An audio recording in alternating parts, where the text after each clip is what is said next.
আসসালামু আলাইকুম এভরিওয়ান, কেমন আছেন সবাই? আশা করছি ভালো আছেন। আমি আলহামদুলিল্লাহ ভালো আছি।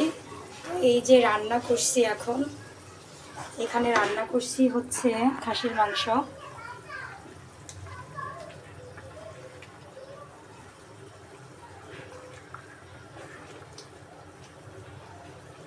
তো মাংসটা এখন কষিয়ে নিচ্ছি। গ্রাম থেকে আসার সময় লেবু নিয়ে আসছিলাম, লেবুগুলো শুকায় যেতেছিল, তো ভাবছি শরবত করে খাই। শরবত করে খাইলে খুবই কাজে লাগবে।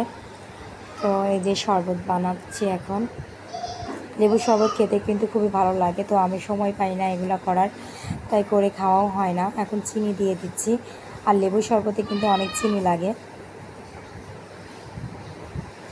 আর এই আপা এদিকে ঘর মুছতে চলে এসেছে। আপাকে একটু লেট করে আসতে বলি, যেহেতু আমার মেয়েরা ঘর বাড়ি নোংরা করে ফেলে, কারণ ওরা ছোটো মানুষ, অনেক বোঝে না কিছু, তাই একটু লেট করে আসতে বলি। আর এদিকে আমার এক মেয়ে দোলনায় বসে দোলে মামা বলতেছে, আর এক মেয়ে আমার কোলে বসে আছে।